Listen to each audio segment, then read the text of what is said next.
Narito na tayo sa ikatlong linggo ng mga aralin para sa ikalawang buwan ng taon.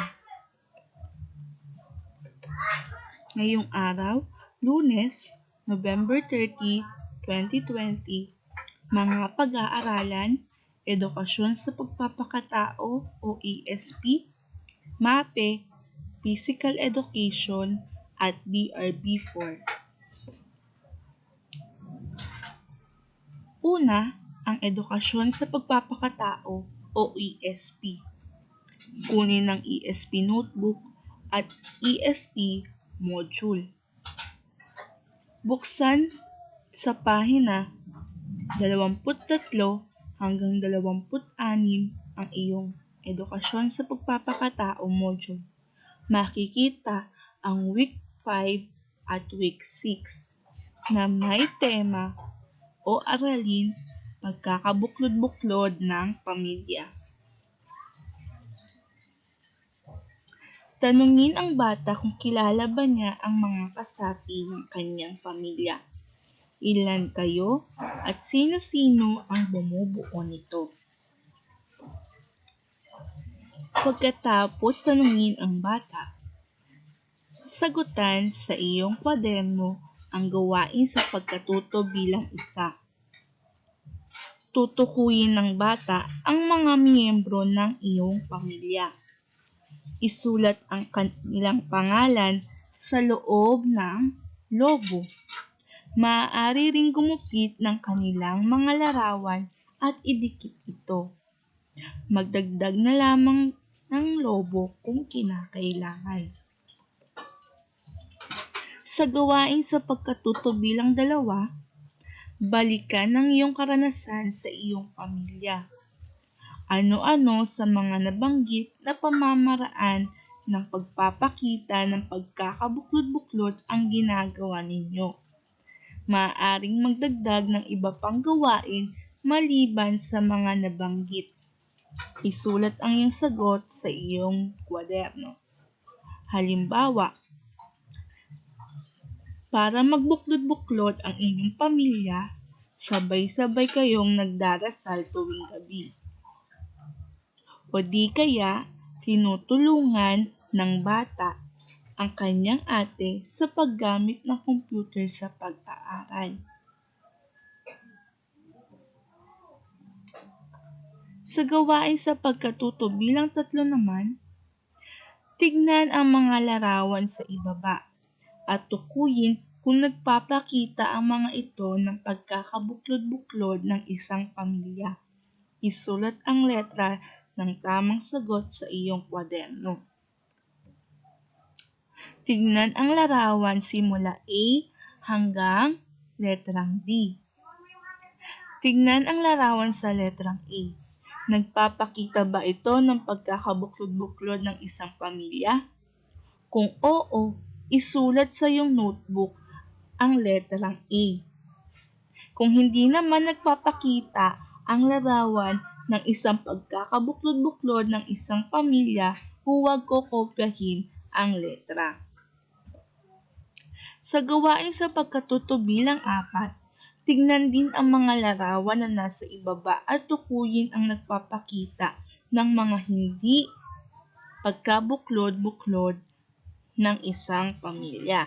Isulat naman ng letra ng tamang sagot. Halimbawa, tignan ang larawan simula letrang A hanggang letrang D. Mapapansin sa letrang A na nag-aaway ang magkapatid sa iisang laruan. Nagpapakita ba ito ng hindi pagkabuklod-buklod ng isang pamilya? Kung oo, isulat ang letrang A. At kung hindi, huwag na lang isulat ang letra. Pagkatapos ng ESP, dumako sa MAPE o Physical Education.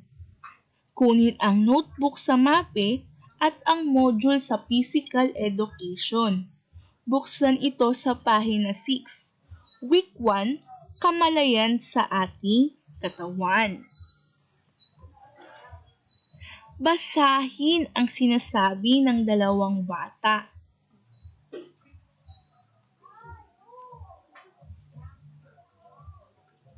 at unawain ang kanilang binabanggit. Pagkatapos maunawaan at basahin, sagutan ang gawain sa pagkatuto bilang isa. Basahing mabuti ang bawat sitwasyon at piliin ang letra ng tamang sagot at isulat sa iyong notebook. Merong 5 katanungan sa gawaing pagkatuto bilang isa. Basahing mabuti ang mga tanong at piliin lamang ang mga letra na tamang sagot. Sa gawain sa pagkatuto bilang 2 naman, basahin din ang mga tanong at piliin ang mga letra ng tamang sagot. Isulat ito sa iyong kwaderno. Meron ding 5 katanungan para sa gawain ito. Sa gawain sa pagkatuto bilang 3, tignan mo ang mga larawan. Ano ang iyong nakikita? Maaari mo bang sabihin kung anong bahagi ito ng katawan? Maaari mo bang hawakan sa iyong katawan ang kahalintulad ng nasa larawan? Pagkatapos hawakan ang mga bahagi ng iyong katawan na katulad ng mga nasa larawan, sagutan ang mga tanong. Isulat ang iyong sagot sa iyong mapping notebook. Sa gawain sa pagkatuto bilang 4, basahin at unawain ng mga pangungusap. Isulat ang letra ng tamang sagot. Isulat ito sa iyong MAPE o PE notebook. Merong 5 pangungusap sa gawain sa pagkatuto bilang 4. Isulat lamang ang letra na naglalarawan sa pangungusap. Tapos na tayo sa ESP at PE. Dumako naman tayo sa BRB4. Kunin ang BRB4 notebook at BRB4 module. Buksan ito sa pahina 63, aralin 11, pagtukoy sa mga larawan, kahulugan ng salitang nabuo mula sa M, S, R, L, B, at A, at D, G, N, O, at I. Basahin ng kwento Ang Higanteng si Digo ni Cleta Petalvero Saladero. Basahin ang buong kwento ng mayroong pag-unawa.